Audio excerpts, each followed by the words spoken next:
Hi all, welcome to FICOM World. In this video, we will learn types of chemical reaction. The first type of chemical reaction is combination reaction. In combination reaction, two or more substances combine to form a single substance. We have a substance A which combines with B and we are getting a single product AB.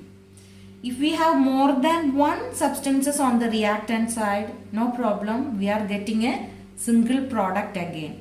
So in combination reaction, we are getting only a single product.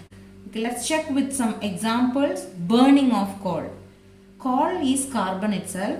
So carbon, when burns with oxygen, we are getting carbon dioxide. Look, we have two reactants but only one product. There is no byproduct. And formation of water. Hydrogen and oxygen react together to form water. Here also we have two reactants but we are getting a single product. Another example, formation of ammonium chloride. So we have ammonia and hydrogen chloride. They react each other to form ammonium chloride. So in all cases we are getting a single product. So in combination reaction, more than one substances are combining, but we are getting a single substance as product.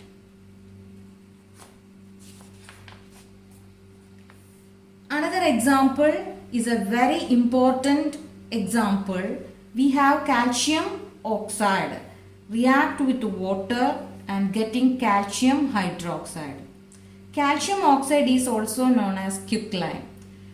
And calcium hydroxide is also known as slaked lime. Slaked lime is also called lime water. So calcium hydroxide is also known as slaked lime and or lime water. So this process is called slaking of lime, adding water to calcium oxide. Here you can see when this reaction happens, lots of heat energy is evolved, is coming out from the reaction. So this is an example of exothermic reaction. So this is an example of combination reaction. More than one reactants react together to form a single product. And we are getting heat energy along with the product. So this is also an example of exothermic reaction. What is an exothermic reaction?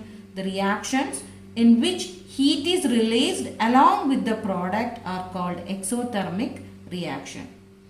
So this is an asking question. What are the uses of slaked lime? Main use is for whitewashing the walls. If you whitewash the walls, what happens? In air there is carbon dioxide. That carbon dioxide mixed with the lime water or slaked lime and changed into a solid substance called calcium carbonate. This calcium carbonate gives the shiny surface to the walls. So CaOH twice plus CO2 gives CaCO3 plus H2O. And this slaked lime is used in cements, plasters, and it is also used in bleaching powder. It is used as an acid neutralizer in water and soil. In some area, if there is an acidity in water, we can regulate the acidity using this calcium hydroxide. So it is used as an acid neutralizer also. So these uses are also important. This reaction is very important. This reaction is called slaking of lime. So just go through some examples of exothermic reaction. What is an exothermic reaction? The reactions in which heat energy is released along with the products is called exothermic reaction. Some examples we can check. First example is burning of natural gas. Burning is an exothermic process. Any type of burning, not natural gas, anything is burning. What happened? Heat energy is coming out. It is released. Here we have natural gas, CH4. When it is burned, it's mixed with oxygen, changed into carbon dioxide and water along with heat energy. Now we have to check another example, our respiration. What is respiration? If the food is digested, food has carbohydrate. The carbohydrate break down into glucose molecules, and that glucose molecules combines with oxygen and changing into energy. Through respiration, we get energy. We get our body temperature remains regulated due to this respiration. So this is the glucose, C6H12O6. What is this? This is glucose. When glucose react with the oxygen, it combines with the oxygen, it changed into carbon dioxide and water. Along with that, lots of heat energy is released. And when the vegetable matter is decaying, decomposing, during that process also heat energy is released. So these are the common examples of exothermic reactions: burning of natural gas, respiration, and decomposition of vegetable matter. Second type of reaction is decomposition reaction. This is just opposite of the first reaction. In first reaction is composition reaction. More than one substances combine to form a single product. Here, a single product is break down into more than one substances. So breaking up of a compound into two or more substances, that is called a decomposition reaction. We have a compound AB, and using energy, if we put energy, what happen? It break down into A and B. We require energy for this reaction. We can use heat energy, electrical energy, and light energy for this reaction, for breaking down our reactant. So according to that, we have three types of decomposition reaction. So which type of energy we are using to break down our reactant? We have three types. If we use heat energy or thermal energy, we can call the decomposition reaction as thermal decomposition. It is simply called thermolysis. If we use electrical energy for breaking the reactant, we can call as electrolytic decomposition. Simply we call electrolysis reaction. If we use light as the energy to break the reactant molecules into substances, we can call that decomposition reaction is photolysis or photo decomposition. So in decomposition reaction, we have a single reactant. Using a particular type of energy, we are break down into two or more substances.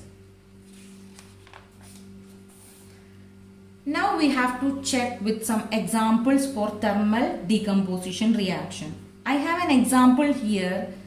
I have ferrous sulfate. When I pass heat, when I heated, what happened? It changed into ferric oxide, sulfur trioxide, and sulfur dioxide. You can feel the smell of burning sulfur when you heat ferrous sulfate. Ferrous sulfate actually a green colored compound. When you heat it, what happens? Its color changes into brown. So please note the color change. This is an important question asking. When you heat a green colored ferrous sulfate, what happened to its color? Its color changes into brown. Why? Because ferrous sulfate break down into ferric oxide, sulfur dioxide, and sulfur trioxide. So you can see the smell of burning sulfur. You can feel it, the smell of burning sulfur. Now we have a very important thermal decomposition reaction. This is an important question always asking for the board exam. The thermal decomposition of limestone. Calcium carbonate is also called limestone, simply called marble, calcium carbonate. When you heat a limestone or marble, what happens? It breaks down into two substances, calcium oxide and carbon dioxide. Calcium oxide is called quicklime. So this is a very important reaction, very important thermal decomposition reaction. Limestone, when you heat it, it changed into quicklime and carbon dioxide. Another example, you have to heat lead nitrate. If you heat lead nitrate, you can see brown fumes are coming out of the reaction. Why? If you heat lead nitrate, it decomposed or it is break up into three compounds: lead oxide, nitrogen dioxide and oxygen. So what is the observation? Observation is the coming out of the brown fumes, or brown fumes are evolved out. Now we have another decomposition reaction. Here we are using electrical energy to break down our reactant. So best example is electrolysis of water. If we do electrolysis of water using electric current, what happens? The water is break down into hydrogen gas and oxygen gas. For doing electrolysis, we need two rods. One is anode and another is cathode. Anode is positive and cathode is negative. Both are connected. Both anode and cathode are connected using a battery. If you pass electricity, what happens? The negatively charged ions, means anions, will come to anode and the positively charged ions will come to cathode. Now we have an electrolysis of sodium chloride. If we do electrolysis of sodium chloride, we can't electrolyze a solid thing. We have to melt it, otherwise we have to mix it with the water. So we have to take the molten sodium chloride, liquid sodium chloride, and we pass electricity to that. What happened? We are getting sodium and chlorine. So these are the two examples of decomposition reaction using electrical energy. Using electrical energy, we are break down the reactant molecules in both cases. Now we have the decomposition reaction. Here we are doing that with the light. Using light energy, we are breaking down the reactants. So first we have silver chloride, and silver chloride is white in color. If you take a silver chloride in a watch glass and you just place it near to the window, you can see that if there is sunlight, it changed into a grey colored powder. Why? Because the silver chloride is decomposed into silver and chlorine. So this is the example for photo decomposition or photolysis. Here light energy break down the reactant molecule into different substances. Now we have an example, silver bromide. When silver bromide is placed in sunlight, what happened? It changed into silver and bromine. This is the reaction used in black and white photography. So this is important. We have to keep it in mind, this reaction. Silver bromide using sunlight decomposed into silver and bromine. So there are three types of decomposition reaction: thermal decomposition reaction, electrolytic decomposition reaction and photo decomposition reaction. In three cases, a single compound is break down into different substances. Now we have the third type of reaction, displacement reaction. What is a displacement reaction? In displacement reaction, a more reactive element displaces a less reactive element from its salt solution. We have a more reactive metal here, A, and a less reactive metal, B. Okay, then what happened? This more reactive metal, displaces this less reactive metal from its salt solution. Now we are getting AY and B. How we can understand the metal is more reactive or less reactive? For that, we have to follow a table. That table is called reactivity series. In reactivity series, the metals are arranged according to their reactivity. The most reactive metals are at the top of the table, less reactive metals are at the bottom of the table. So the metal which is above the table can displace the less reactive metal or below the metal. For example, magnesium can displace aluminium, but aluminium cannot displace magnesium.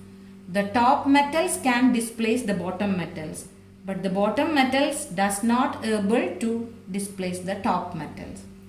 Here we have two examples. Both are very important for our board exam.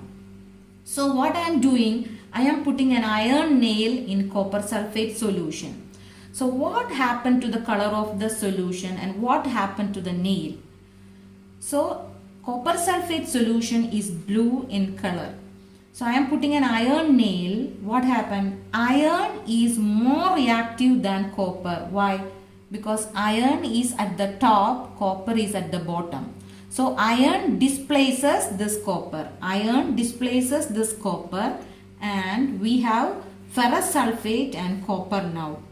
So the color of the solution changed from blue to light green. Ferrous sulfate is light green.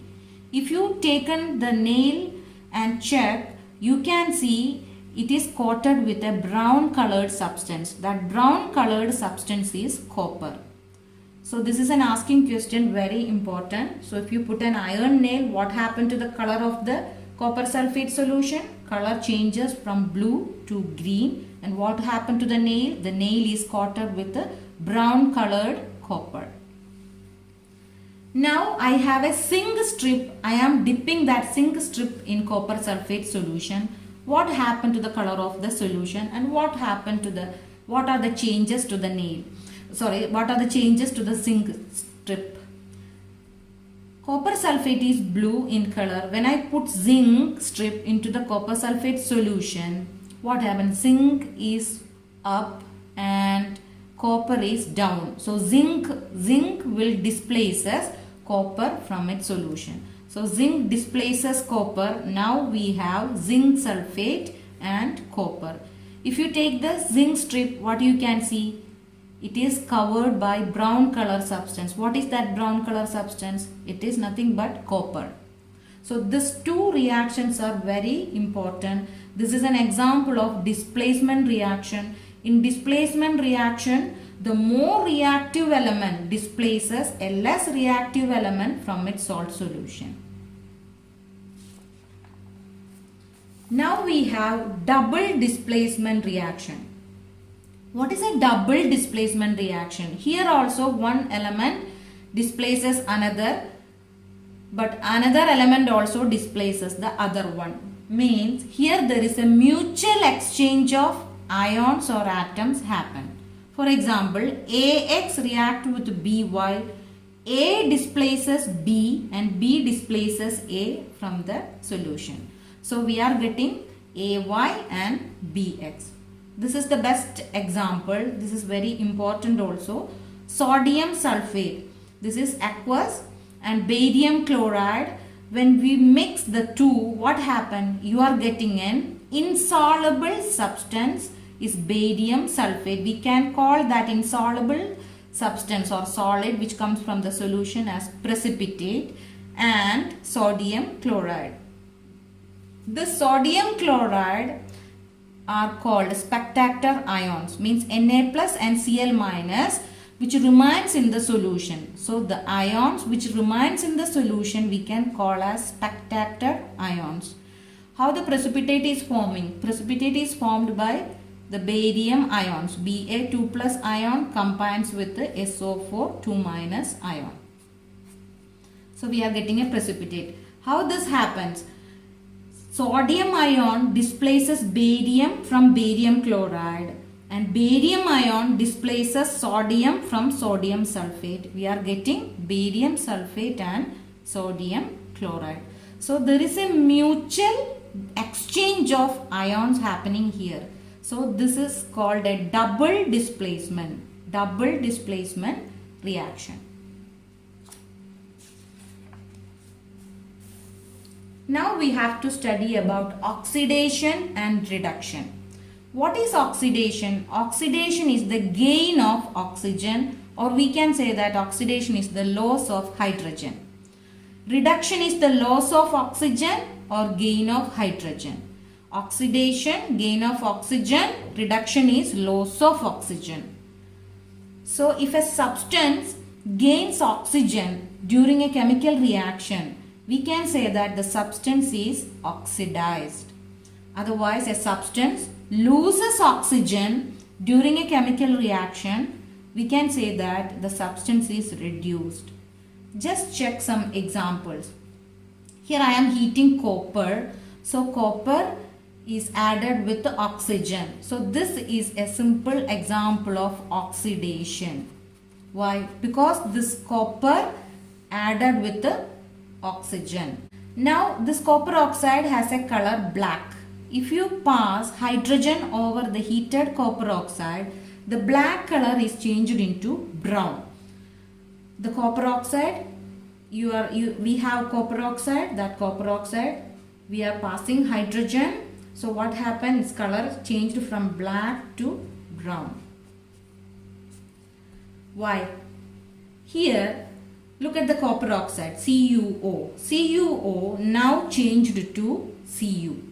So oxygen is removed from one of the reactant CuO or copper oxide. What happened to the reactant hydrogen? Hydrogen is added by oxygen.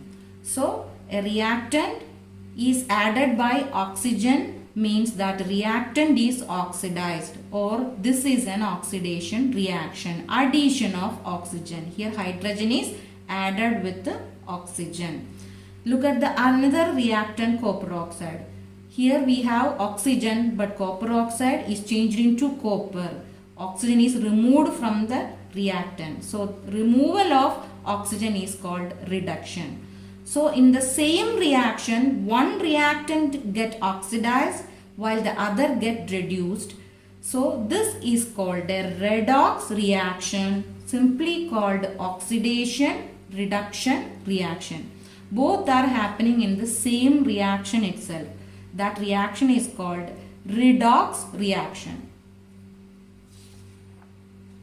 These are some examples of redox reactions. Zinc oxide reacted with carbon, we are getting zinc and carbon monoxide. What happened to the zinc? How we find out which is the reduction, which is the oxidation? Just check the addition of oxygen and removal of oxygen.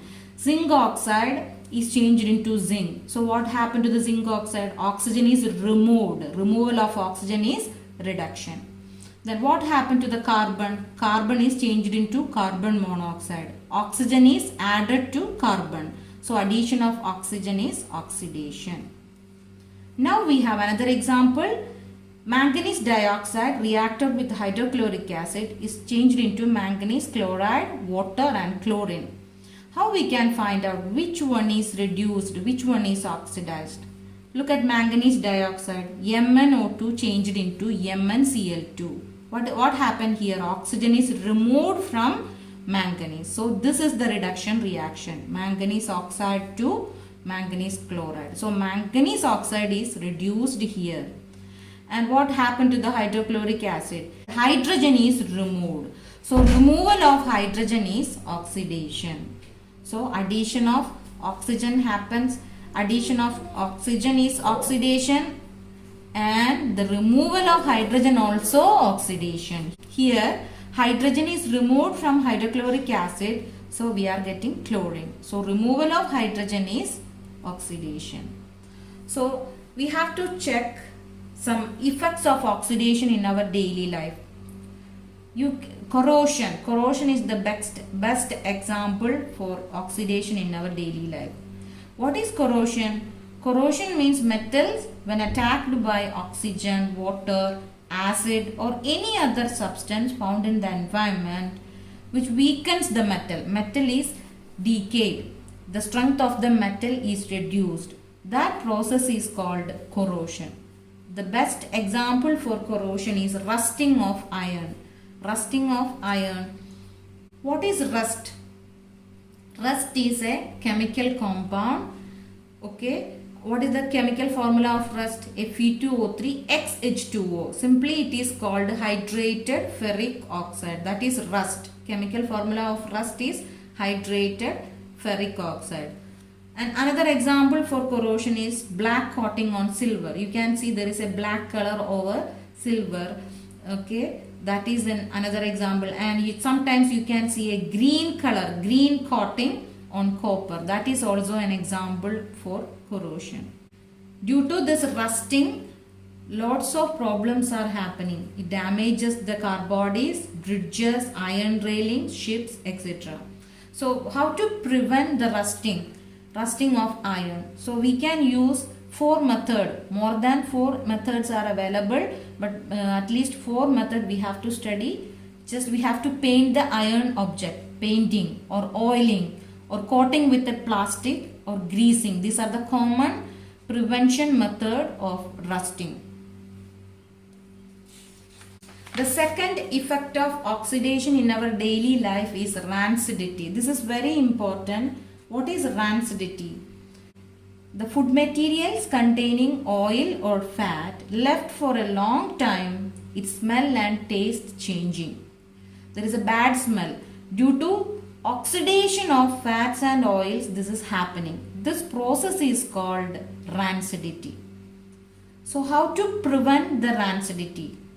We have to add some antioxidants to the food containing fats or oil. What are antioxidants? Antioxidants prevent the oxidation. We have to flush with the nitrogen gas. The food containing bag we have to flush. You know, the chips packets are normally flushed with the nitrogen gas. This is very important question asking for board exam. Why we are flushing with chips packets are flushing with the nitrogen gas? Why? Because nitrogen is an unreactive gas. Nitrogen is an unreactive gas. So if you flush nitrogen gas, what happens? It replaces all of the oxygen in the packet. Hence, there is no chance of oxidation. If there is no oxygen, no chance of oxidation. Hence, we can prevent the food from rancidity. Thanks for watching. If you like my video, please subscribe, like and share.